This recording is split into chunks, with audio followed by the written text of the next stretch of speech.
Hello, everyone, and welcome to the June 4th Legislative Committee meeting of the Town of Vegreville. I call this meeting to order at 3:01. I'll start by saying that there were two councillors short today. Councillor Warba and Councillor Rudick are not able to attend. So, start off, I'll look for a motion for adoption of the agenda. Councillor Curtis makes the motion. Is there any additions or deletions to the agenda? Seeing none, all those in favor? Carried. Thank you. Next up, I'll look for a motion for the adoption of the minutes of our last regular meeting. Councillor Bullock makes the motion. Any errors or omissions within those minutes? Seeing none, all those in favor? Carried. Thank you. So, our first delegation is Erica Dinny. Adam's not coming? Okay. Well, thank you, councillors. Mayor, good afternoon. Thanks for having me on for a delegation this afternoon. I'd like to start with thank you for adding myself as the delegation to the meeting this afternoon. And I'd like to express the regrets from my husband. He was supposed to be here with me this afternoon, but he's actually off teaching at Lakeland College today. As I'm sure you're aware, we've lost our home on January 20th of this year. We had an absolutely catastrophic house fire. We lost our home and all of our possessions. This event has been absolutely unreal to try to describe to individuals, to those who have not experienced something quite as traumatic as we've been through. This event has caused significant emotional, financial, physical stress on our family. In mid-May, we were presented with a bill of $25,468.80 for the cost of firefighting services.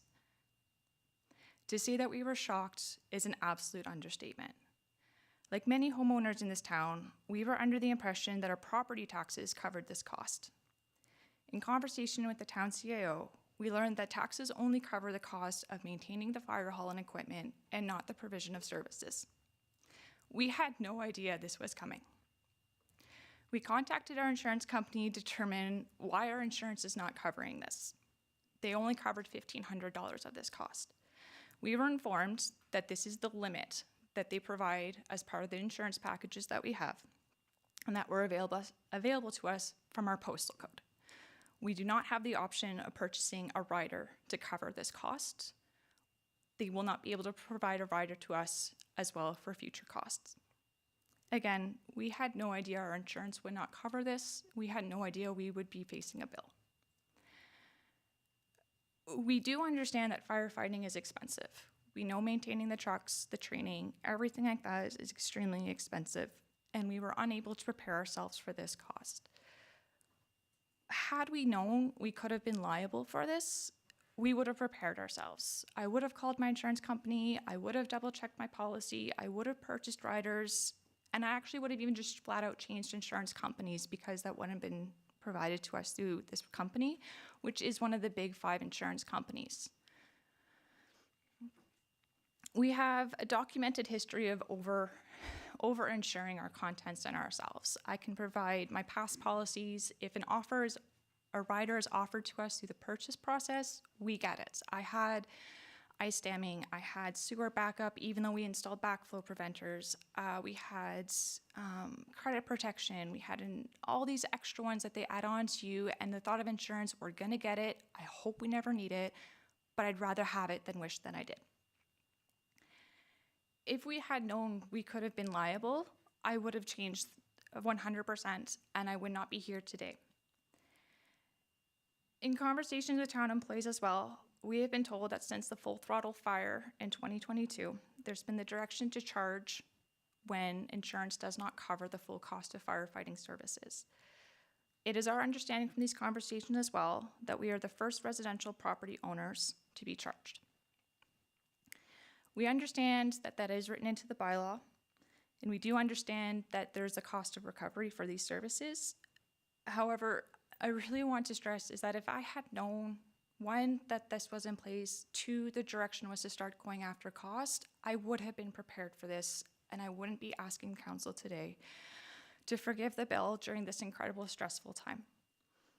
I'd also like council to consider an education campaign for the rest of the town so other individuals can check their policies and riders to ensure that they're not caught in the same situation. again, thank you for your time this afternoon. I do appreciate it. Okay, well, Erica, thank you, and again, like, our sympathies go to you guys. I mean, that having a fire is very devastating, we understand that. And, we have looked into a lot of different insurance companies and policies before we brought this in place, and we've done a lot more work since then. It's kind of really, personally myself, to have a $1,500 on your insurance company, what they'll pay for firefighting duties. We have not seen that with any of the other ones that we've looked into, which is kind of weird. Like, what would $1,500 cover? You know, and again, we are going to have a good conversation about the bylaw that we have in place. And I just want everybody to understand, like, the new truck we just ordered is almost $1 million. I mean, just to pay for the truck, what we'd have to add to the tax rate is incredible, and the cost of equipment today. We need some cost recovery, but we understand the situation you guys are in. And I totally believe you when you say that you step up on all your insurance coverages to cover yourself for all the other liabilities. I just can't imagine an insurance company would even sell you something for $1,500 worth of coverage. I would, if I were you, I would really be upset with my broker. And we are. We are beyond livid with what we have been going through with our insurance company, without a doubt. And the answer that we were given is that based on your postal code, we cannot provide that insurance to you. That was their answer back to us. Based on the fact that we live in a municipality, they won't provide that coverage, which I think is absolutely ridiculous, 100%. Everybody and I am here, arguing with that, everybody 100%. Here their postal code starts the same. Right? Everybody, we all checked ours, and we're all good. And I can't believe that if your broker is telling you that. And that is the answer that I'm getting. My concern isn't just with the fact of the cost of the bill. It's that we were completely and utterly unprepared in the fact that the assumption for most individuals that we have been speaking with within the town, other municipalities, across Alberta, we do have a wide network of friends in different sized towns in different areas. Everyone that we have spoken to is under the assumption that our property taxes pay for firefighting services, not just the maintenance of the hall. We do know it is expensive. My husband lost his bunker gear. He lost his SCBAs, his firefighting masks, his firefighting boots, his training equipment that he uses. We know this is expensive stuff. We get it. But we're really struggling with us being the first ones being charged for this bylaw when it's been in place since 2018. And somehow we are the first family to be charged recovery costs, from what I understand. And this comes from an individual within the town. That this is something that hasn't really been enforced before, and we are the first family, residential property owner, that is having this pushed against them. Well, that's my biggest concern. Well, let me tell you right now, you don't have to worry that it was out of spite or anything like that. Why would I think that? Well, I'm just saying that the way you're the first family, what happened was when we realized the cost of what the trucks, the new gear that we just bought, that we couldn't pass all this on to the taxpayers because it would look like a 12% tax increase. So it's never been enforced, but before your fire happened, we made a decision that we were going to go down that road. So you were the very first fire that happened months after we made this decision. So I just want you to know that it was there in place before, but we weren't enforcing it. But when we looked at budget time and where we're at with our cost and ordering new vehicles and what that looked like as replacing the gear and more vehicles down the road, that we couldn't just raise this money in property tax. It wouldn't be sustainable. So we looked at trying to recover some cost of what the everyday firefighting cost, what it costs to pay the employees, what some of the gear costs and the maintenance on the truck. So, and then when we made that decision was just before Full Throttle incident, and then you were the very first residential fire that this ever kicked into. my question to council is then, when this decision was made, how is it informed to the citizens that they are now going to be responsible for recovery costs? I would check with our admin, and we'll let you know how we'd inform them. Go ahead, Councillor Barry. Thank you, Your Worship. Indeed, a fire like you had is devastating. But when we were discussing this, we basically my insurance company covers the full cost of firefighting, unlimited, no deductible. And I think what you've got for insurance is the very unusual. I agree. You know, very unusual. Because, I mean, you wouldn't even have a kitchen grease fire for $1,500. I agree. You know, I so agree that my I think insurance is not adequate I for think that. that's something that you need to really be looking at and fighting on. The aspect is postal code. I just live south of you. My postal code is very close to the same as yours. The only rider they wanted to put on mine was added overland flooding because my house sits beside the river. Very high, but I mean, like, they didn't change my firefighting because I moved from Edmonton out here and kept the same insurance company. They kept the same policy. They kept the same coverage. So this is the thing, is when we say that the residents are responsible, what we're really looking at is the insurance companies are the ones we hadn't been billing. So if the vast majority of insurance companies fully cover firefighting, why would we be taxing our citizens to pay for the firefight when the insurance companies would cover it? So that is the thing that we have to look at now, is that was the information we were getting, is basically there was always some firefighting coverage. $1,500 would be unheard of. I agree. Can I ask, when did you guys speak with these insurance companies? What year? Well, I've known mine. Yes, but when you guys, All the time. when council decided to go ahead with this, I agree. I have crappy coverage. I have found that out after the fact. I agree. I'm not disputing that part for this aspect of my home claim. I will admit, I have found out after the fact, which is exactly what I did not want to have happen. I did not have the adequate coverage that other people have. My issue is more so we are getting billed without being told we may be getting billed. That is our bigger part of this. Because, you know what? Okay, I'll agree. It's crappy coverage. I can't go back and change that. I don't have a time machine. If I did, I would change my insurance and I wouldn't have a house fire. There's nothing I want more in my life right now than to go back to normal. My issue is that we were given a bill that we had no idea could even be created and given to us. That is our biggest thing. We have in the bylaw may, not shall, not will, not must, may.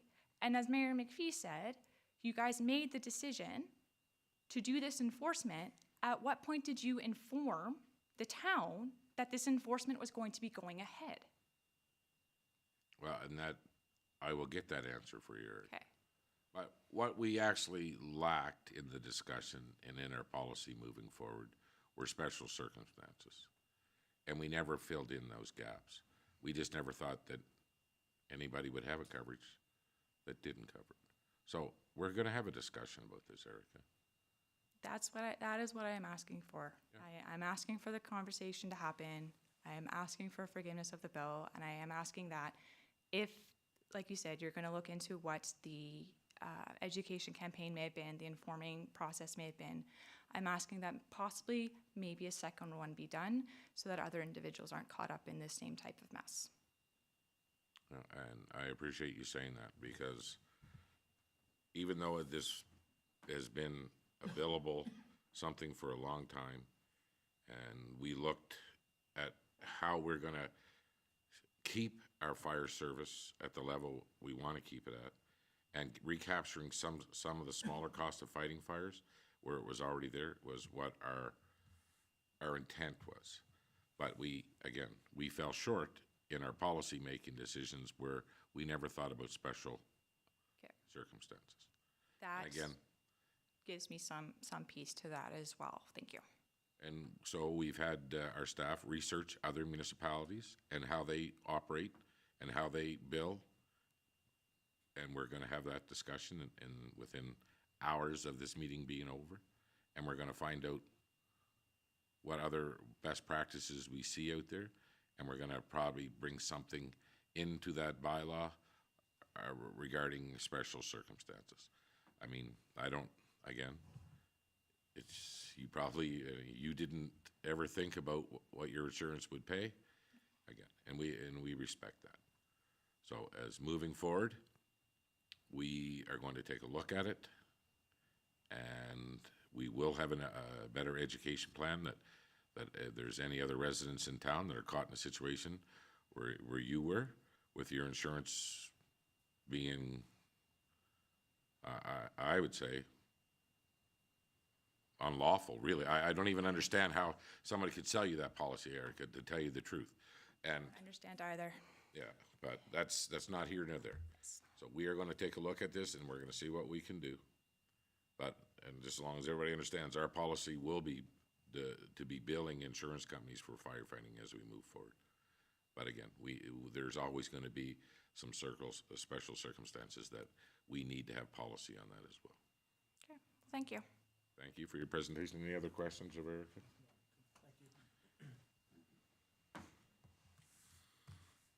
Okay, next up, Planning and Development Coordinator, Kayla. Okay, so I'm sorry about my voice. So I have one quarterly progress report, and it was the municipal development plan that we originally, I guess Karina Sorkin originally started in 2019, and then COVID hit, so we had the chance to finish it this year. It was a budgeted item. We estimated it to be $10,000. The cost came in at $8,148.51. So as of May of this year, we finalized and adopted the MDP.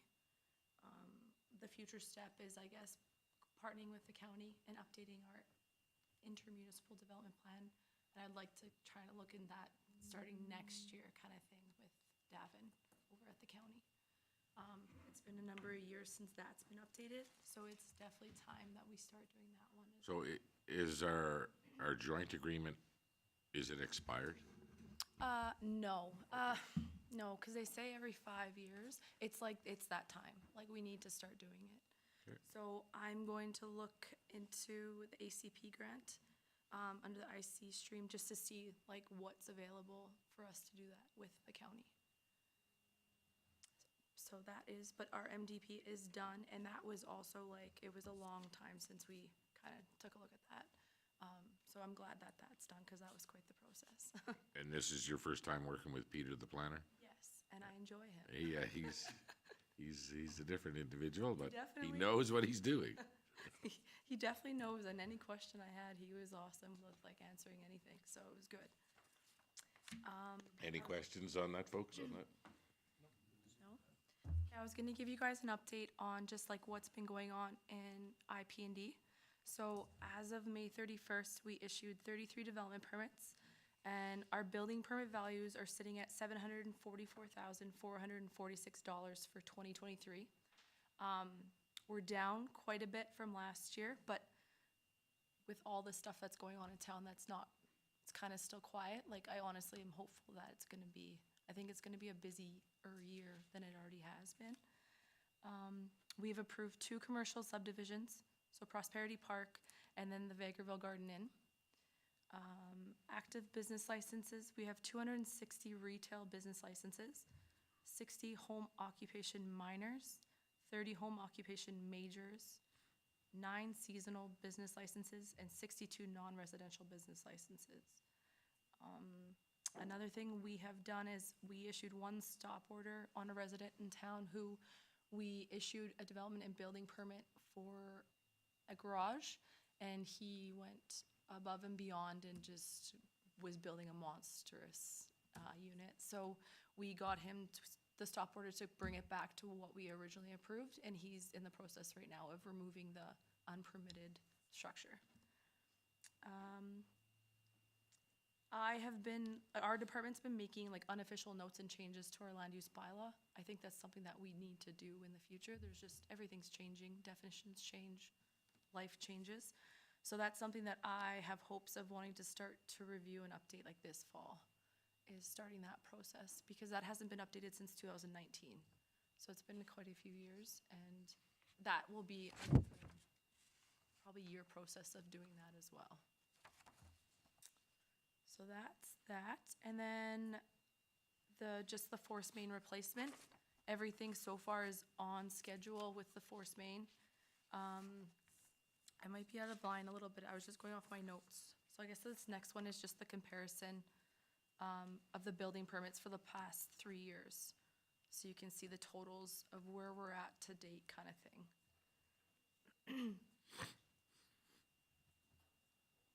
Any questions on the permits? Okay, let's get to the force main replacement. Okay. Currently, it's kind of at a standstill. We're just waiting for some more valves to come in, but currently we are on budget and on track for the completion date. We've been following this very, very carefully, our department, just making sure that nothing is going above and beyond anything. So there's no extras being There's charged nothing, this job? Nothing at all. So this one's been watched very, very carefully, and everything has been going smoothly. It's just very quiet right now because we're just waiting for some valves to come into stock, and then that should be taking place, I'm gonna say, in the next month or so. So we think within the next month, we'll be closing the lift station and operating from outside the building? No. So I know that project's, like, we just signed a change order for a revised schedule. So it's gonna be pushed back a little bit in hopes to be completed by October, I'm pretty sure is the date that we got. Yeah, October, with just a revised schedule, just because of the timing of those valves. So we can't really do anything until those valves come in. These are the valves for, The bypass structure, to be able to bypass, if there is a leak, a break somewhere, that we can bypass it and go to the lagoons and nothing affects the town at all. and do they have that stainless steel header in stock already? Yes, I'm pretty sure they do. Okay. Yep. Yeah, it's just those bypass valves that they're waiting for right now. Okay, anybody else, any questions on that project? And then other than that, that's all I have. Short and sweet. Well, good job on the municipal development plan and working with Peter there. And we really appreciate keeping a close eye on this 3.830 project. Yes. Because we don't want anybody coming back and charging us any extras. No, I agree. So yeah, it's definitely been very well tracked. Okay. Okay, awesome, thank you. Oh, so Council Lemko has a question. Yeah, thanks for that, Kayla. A question regarding the homesteader and that property there. A lot of people are asking about the McDonald's Yes. franchise. Has there been some movement on that from our owner? So the last time I spoke with the developer of like the subdivision, now that we kind of did it backwards, we subdivided, like it's all registered on land titles now, the 4 lots. So the last time I spoke with him, it was between his lawyer and McDonald's lawyers, and the lot was actually being sold. So now that it was registered on title as a separate lot, McDonald's could actually go and buy it. So it is going forward. When we had a pre-development meeting in September, their goal was to break ground in May. So obviously that's not gonna happen. I'm hoping for Q3 that that can happen. And they told us from like breaking ground to opening, it's about 13 weeks. So it's not a long process, because I think they're just cookie cutter buildings, right? So they come in with their builders and, yeah, hopefully sooner than later. Well, that's good news. Yes, It's coming, so thank you for that. no worries. And there shouldn't be any problem with Transportation Alberta. No, Transportation's already aware of that. I've already had conversations with Cindy Scavland. And that was part of the subdivision process, is with we're limiting one access. So that whole subdivision is only gonna have one access off Highway 16, 16A. So we're getting rid of the 2, and they're making 1. And it's gonna be that subdivision is registered as a Bearland condominium. So it's gonna be shared access, shared road, everything. It just makes it easier that way.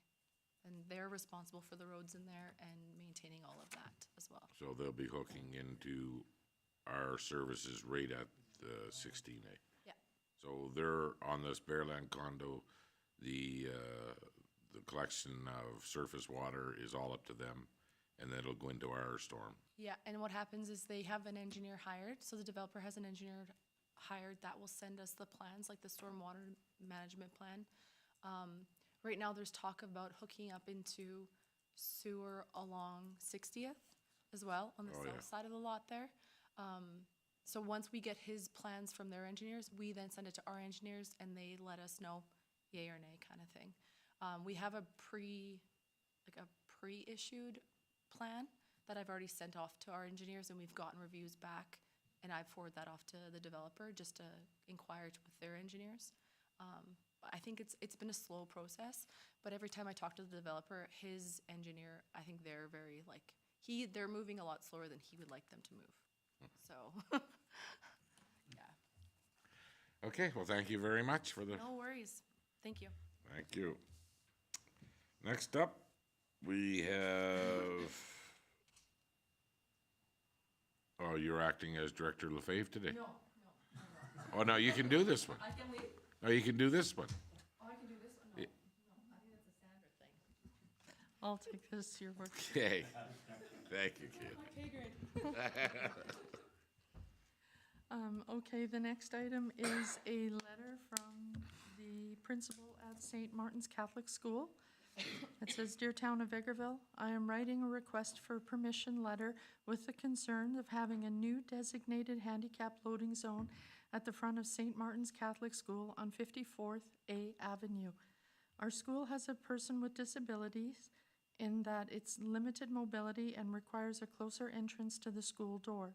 The location mentioned above is not accessible or currently designated for this type of loading and creates a situation where vehicles park closer to the door, making it very difficult for people of need to use this space. To ensure accessibility to St. Martin's School's south entrance, we respectfully request that you designate a handicap loading zone directly south of the school entrance on 54th A Avenue. And please place signs for this area and paint curb in the designated area. Thank you for your help with this request. If you have any questions about my request, please do not hesitate to contact me. Joe Cusi, Principal, St. Martin's School." Okay, now that Kayla's here, what is the process to designate the handicap parking zone? What do we gotta get, what do we have to do? From what I know, it's up to you guys. Like, you guys, Oh, you give it all to us? yeah, even like signs in town, you guys are the ones who dictate what goes where, and yeah, it's up to you guys. Actually, I can answer that, Your Worship, if you like. Sure. Under the traffic safety bylaw, the motion is through the CAO from council to designate any parking spot within the town, and that's through the traffic safety bylaw, sir. I did have a conversation with with Director Lefebvre before, knowing he was not going to be here in attendance for this meeting, and he said that it's council's decision of whether or not to place a handicap designated parking area, but once it's done, it's permanent. Just like when ATB requested that that handicap spot on the east side of their, or west side of their building. Once it is designated, it's permanent, it is not removed. And ATB paid for the sign and the painting of the curbs and the emblem on the street itself. It is not something that the town covers if it's not our request.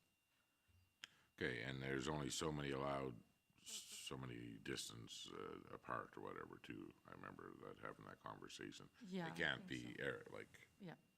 so they're asking us to pay for it, the sign and the painting. Yes. Go ahead, Councillor Barry. Thank you, Your Worship. I can understand their request because living in that area, that street is always busy with vehicles parked both sides, to the extent that I can't even get to the mailbox. But, so having a stall right straight forward from their south doors, I'm assuming they're meaning where the big sidewalk is. That would be the logical place for it. And it would serve well for handicapped there. I guess the aspect is they're really looking at the moment of just one individual requiring it, but which is the aspect of it's a permanent thing, as students change. But I can sympathize with the aspect of them not being able to get an area to park very close. If at a lot of the times, there's no doubt about that. So I think that we should take this into consideration and have a full discussion on it. Councillor Bullock. I agree with Councillor Barry. We should have a discussion with them. I guess the one thing to ask the principal, Mr. Cusey, is, are they aware it would be permanent moving forward if this does happen to be agreed upon? Just that they should know that it's permanent and won't ever be coming out, which I think it's a good thing to have accessible parking for handicapped. I think it's a good idea. I just want them to be sure that they know. Councillor Curtis. Thank you. Thank you. So, and by permanent, it can never be reversed. Not even by council decision. Like if that school goes away or moves and it's residential going forward, will there always be? I think as long as the building is used for the current purpose, it's permanent. But I will double check with Director Lefebvre to make sure. Thank you. I just find it a little odd that it didn't come through the school board. An individual principal making decisions on this parking. I mean, there's going to be some parents that are mad.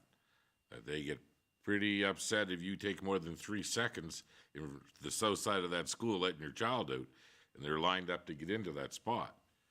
I mean, I have nothing against designating a handicap parking there, and if somebody there needs that stall, that's fine. But moving forward, what if the next 3 years from now, and there's that spot sitting empty all the time because they don't have a student that has a physical disability that needs that stall? And then what would we do? Just sit down there and write tickets all day? People parking there? Again, I have nothing against this other than I find it odd that it didn't come from the school board itself. So it sounds like we're all agreeing that we would actually be in favor of it. I mean, if other places have to pay for it to have it done, I mean, we can make the decision, but usually we don't pay for the painting nor the sign. Unless it's at one of the library, I imagine. That's a town-owned facility. We must have paid for that. If there are facilities, we do pay for that because we're the owners, so to speak.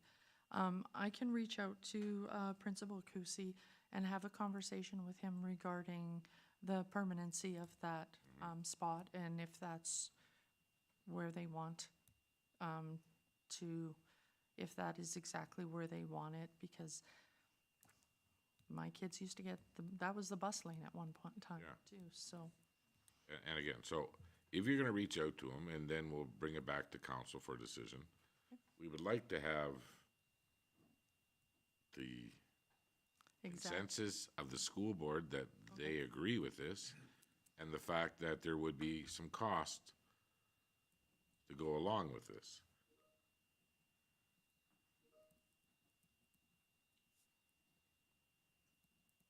Go ahead, Councilor Barry. I would suggest as well having a discussion with them as to the alternative of the north entrance that is right adjacent to their own parking lot. It's well used with kids going in and out to the playground. It seems that maybe they can have an arrangement there where they could have Isn't that where the buses pull up there, though? No, I'm talking the very north. the facing north, That would- not facing the street to the west, but Oh, the facing teachers' north. Yes, the teachers' parking. As to whether or not it could be maybe more appropriate within their own control, basically have an access there. Unless it's further away for going down the hallways, but I know the grade 1s to 2s and et cetera are all close that way. Just wondering as to whether that would get around the permanency of disrupting the traffic on 54A. I'll have that conversation. We'll go with Principal. Counselor Lemko here. Yeah, thank you, Your Worship. This is a common sense thing. I think if the request is for a handicapped stall and the school board's aware of it and is willing to pay for it, we're talking one student. And I think I look past that there may be the facilities used for concerts or whatever, children's Christmas concerts and such. And there might be a senior or a person that requires a handicap spot also to access the building that doesn't have to go through a pile of snow on the north side or whatever. I think this is a great request to meet the needs of those people who need handicap parking. Okay, so you do a little bit of follow-up, and those two questions, as long as the school board's fine with it and they know that they'll pay the cost of it. And as long as the public knows that it was a decision of the Algonquin Catholic School Board, not, they asked us and we said fine. Because they want to hear a bunch of people swearing in the morning, damn counselors. I will reach out to Principal Kusi this week, and if that is their ask, we'll have a request for decision on Monday's meeting. Okay. All right, thank you. Okay, next up is me. Look at this. Dear Mayor McPhee, first, thank you and the town of Vegreville for participating in our curbside roundup initiative on June the 4th and 5th. We appreciate having municipal partners like yours who are willing to work with us to find ways to support residential recycling opportunities. As you may know, this is one of the critical pieces of our provincial mandate at the Alberta Recycling Management Authority, ARMA. For over 30 years, ARMA, operating on behalf of the Government of Alberta, has stewarded provincial recycling programs for used electronics, paints, tires, and used oils and materials. During this time, we have been working to help develop a marketplace that extends the life cycle of these products, increasing their value through the supply chain so they can be used differently and more efficiently, ultimately reducing landfill waste and becoming an economic driver in Alberta and around the world. These roundups align with this work, and on June 4th and 5th, depending on street address, Vegreville residents can place their old items out to the curb for free, convenient collection by ARMA. Collected materials will have a new life and perhaps more importantly be redirected from living indefinitely in our province's landfills. Our work, however, is only as impactful as the number of Albertans participating in our programming. That's why our curbside roundups are so important. They provide an accessibility avenue for residents to discard recyclable materials while hopefully leaving them with knowledge to recycle in the future. As I plan to be in Vegreville during the roundup to see the initiative, I invite you to join me at the Vegreville Regional Landfill around 12 p.m. once a few trucks have returned with recyclable materials. This will allow us both to see progress and hear from the facility about their experiences and residents' feedback. Please let me know if you can stop by and what time works best for you. Thank you again for your administration and your leadership promoting recycling in the province. I look forward to seeing you soon and seeing the positive outcomes from this roundup. In the meantime, if you have any questions, please don't hesitate to get in touch with me. Best, Ed Grumenheimer. Okay, so I can't be here on that date, but I've heard that Counselor Lemko has agreed. He does. He's like a Swiss Army knife around here now. So I appreciate you filling in, and Leslie, we've let Ed know that I've seen the email with him. So yeah, thank you very much. Okay, the next one.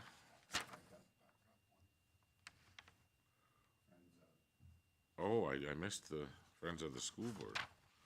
Ooh, okay. That's because it was on the other side, saving paper.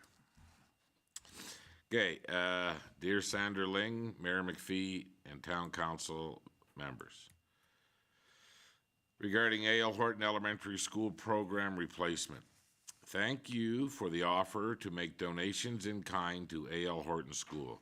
We really appreciate this generous offer as part of Elk Island Public School facility regulations, the liability risks. There is a vendor process, and unfortunately, we are unable to accept donations in kind. We are asking the town of Vegreville to reconsider donating to the A.L. Horton Playground Replacement Campaign. As you know, we are fundraising for 3 safety movable playgrounds. This is a very important community project, as the playgrounds are utilized by over 350 students during school hours and enjoyed by many families and children all year round. The playgrounds will be new and modern, which will be inclusive to accommodate children with diverse disabilities, promote social interaction, promote family engagement, increase community health and well-being, and make it more inviting for new families looking at making our community home for years to come. Thank you for your reconsideration. Sincerely, Friends of A.L. Horton Elementary School Society. Okay, well, go ahead, Councillor Bullock. Yes, back to the Elk Island Board meeting that we had with them. We have any answer? That question was asked. We asked the question about the playgrounds. Did hear anything back from them? What did the new superintendent, she said she was gonna get back to us on if they were all scheduled to be removed on this same time, because they were built in different periods of time. I think she did get back to us, though. Superintendent Sandra Stoddard did get back to us. Sorry, I'm just going through the email that she had sent. Okay, for the Facility Services Department are the following updates on the playground of A.L. Horton Elementary. EIPS is not removing any playgrounds at the school this summer. The school community is currently fundraising. They have raised approximately $85,000 and are $40,000 away from being able to apply for the CFIP grant. The school's goal is that the north playground will be able to be replaced in the summer of 2025. This would bring the funds to $250,000 for this playground. The life expectancy of metal playgrounds is approximately 25 years, depending on the weather where. We may get a couple more years out of the southeast and southwest playgrounds, and we will be doing our best to keep them well maintained, to hold up and be as safe for as long as possible until the funds are in place to support replacement. There may be consideration of consolidating these 2 playgrounds. We currently have a third-party inspection company checking these playgrounds. They indicate to us whether or not the playground is safe. The most important thing is the safety of the students and the other playground users. When they become unsafe, they will be removed and hopefully replaced with newer equipment if fundraising has continued. Okay.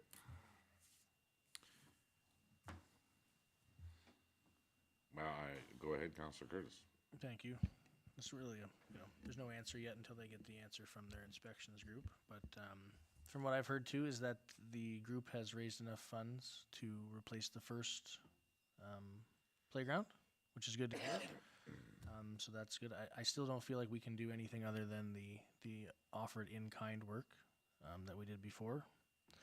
So unless something changes with Elk Island or a grant that they're applying for, we can add that in as in-kind work, and it can go towards their total. I think that's all that we can do for now, but I'm happy to hear that they raised the funds to be able to hit the matching grant for the first replacement. So I kind of find it kind of strange that the superintendent and the board never mentioned that they wouldn't let us on site with our equipment and stuff. Okay, well, we know what our decision was last time that they were here and what road we would be at and funding playgrounds for every school in town, and it would, it's just something that we just can't look at this time. We've got a lot of other things that come in front of that, so.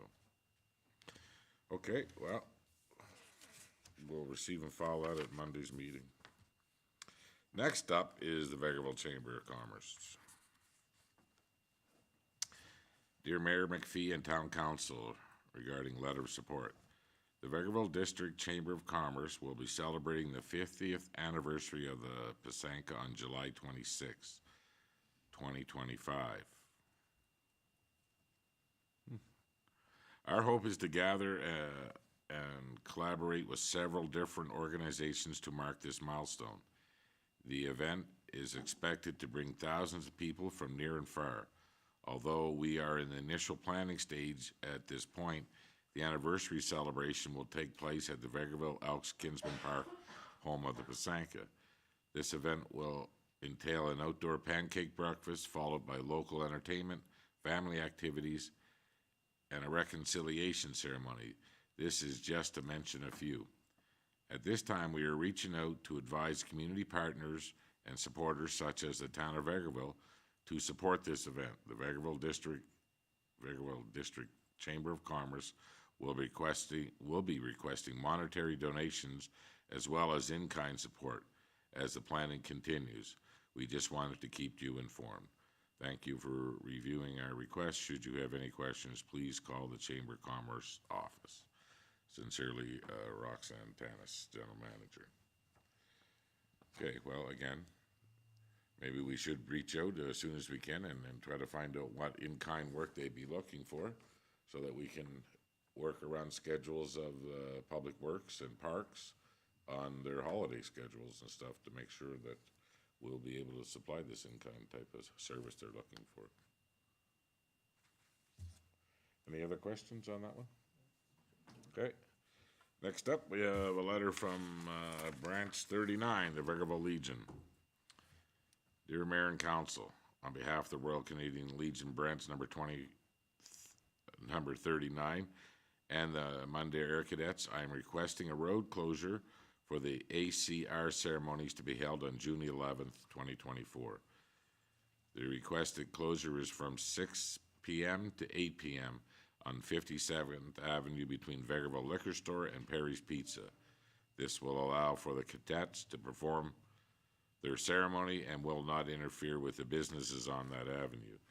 We understand that this is after office hours and we are willing to set up the barricades up and take them down if the town's willing to deliver and pick up. We appreciate your consideration in this matter. Look forward to your response. Kind regards, Kathy Demetru, Vice President, Vegreville, Royal Canadian Legion, Branch 39. Well, this is something we can probably take care of right now. Or we need a motion of council. Well, we can do a motion of council for Monday, but if we have consensus of council, we can go ahead and give them the go-ahead and you can approve it on Monday night, which is still before the event. Okay, so is anybody against this? So can we make Public Works aware that the barricades will be needed there? And we'll have a motion of council to support this on Monday. Okay, thank you very much. Okay, with that being said, we are round table. We're gonna start with Councillor Curtis. thank you very much. Pretty quiet on my side. Just a few comments.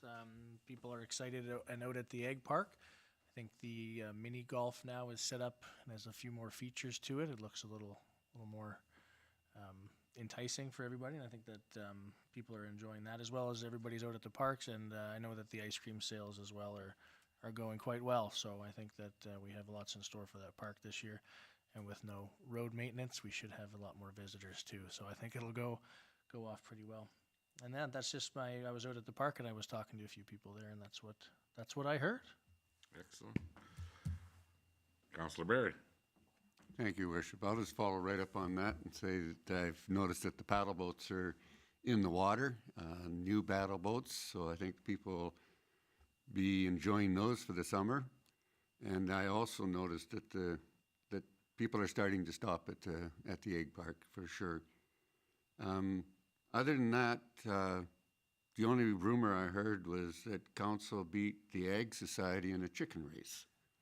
And our two councillors are sitting right over there, Councillor Lemko and Councillor Curtis. I watched it on YouTube, and it was quite entertaining. So congratulations. Sort of like Trump versus Biden, or what that look like? Councillor Bullock. I don't really have anything to say this round, so that's all I got. Nothing. Excellent. We'll go to Councillor Lemko then. Thank you, Your Worship. Yeah, I'm not the fastest chicken in the land, but I'll tell you that for sure. I had just a couple of things. We just got a few people talking to me about the amount of people that are traveling in our community at a higher rate of speed than posted. And just, you know what, there's lots of kids in our community.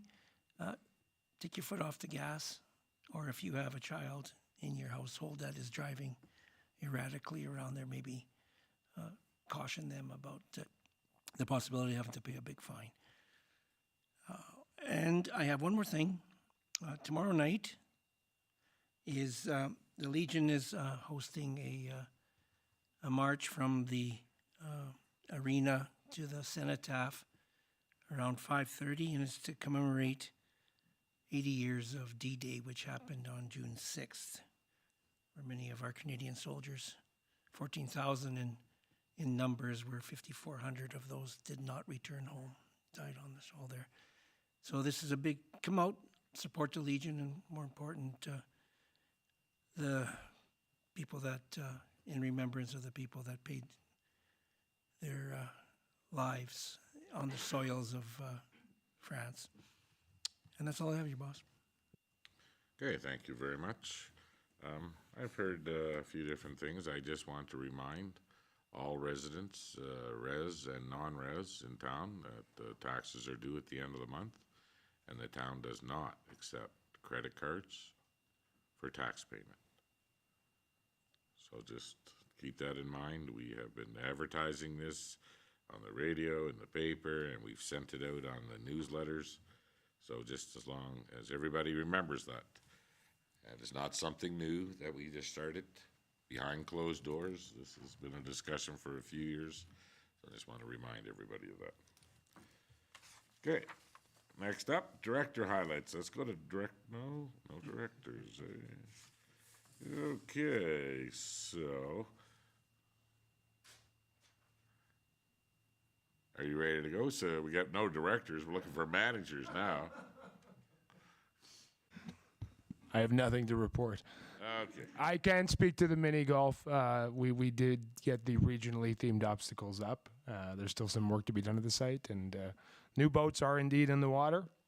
I think the first weekend we had them out was this past weekend. There's a substantial difference between the boats that were there over the last few years and the boats that are there now. Our staff are already singing the praises because it's a lot easier to load passengers in, load passengers out.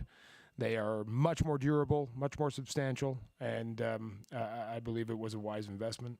And then just following up on the ice cream sales, it's been going great so long as the sun is shining.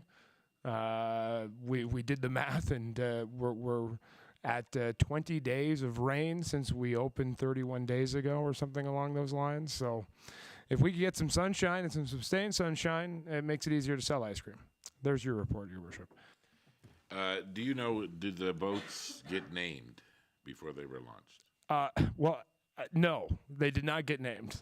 If you have names, we can get the champagne bottle out and officially christen them. I don't know if these names have ever been used, but how about the Ninta, Pinta, and the Santa Maria? Well, we only have two, so you'll have to pick your two favorites. Yeah. Please, not that one. Okay. Well, thank you very much, Manager Browning. So let's go to the CAO's report. What do you got there for us, CAO Ling? Okay, I don't have much this week because I was on vacation last week, so. Oh, in the land of the poutine, I heard. Yes, I had an opportunity to attend Skills Canada in Quebec City. Just to let everyone know, Alberta took home 35 medals. So it was an extreme, it is something to see, from high school students to most of the majority of the competitors are 21 and younger, and the stuff that they can do is quite amazing. The Corporate Services Director and myself had a meeting with our town assessor, the president of the company that does our town assessing, and we met regarding next year's assessment process. Met with Elk Island Public Schools regarding the final steps for our joint use planning agreement, so we're well on our ways to getting that finalized. I attended the ATCO Cup with Mayor McPhee, and we had a dealing with difficult people training session for the frontline staff that work with the town, and then the ones that directly work with the public. And I attended that. It was a really good session. So that's all I have for this meeting. Okay. So some of the upcoming is curbside roundup, and thank you again, Councillor Lemko, for meeting the gentleman at the landfill. Councillor Barry and myself are off to FCM in Calgary. We're leaving tomorrow. Who's all attending the fly-in breakfast? Councillor Bullock is. And you're two, and you will be going to the 80-year celebration of D-Day as well? Okay, but if not, you'll.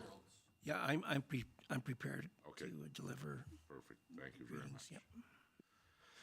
And then we got a council meeting on Monday. Leslie, how many we got registered for the Alberta Munis? Yourself, Councillor Rala, and Councillor Rugen. It's only a one-dayer, though. Yes, Okay. It says June 13th and 14th. there are various days. In Bonneville? So there is one day in Bonneville, but there's also the day in St. Albert. There are other days as well, Oh. but between yourself, Councillor Rala, and Councillor Rugen, those are the days you sign up. Okay, thank you. Okay. So, with that being said, is there any other business of council? We do have one closed session item, and there's no other business. I will take a motion to go into closed session. Councillor Berry makes the motion at 3:59. All those in favor? Carried.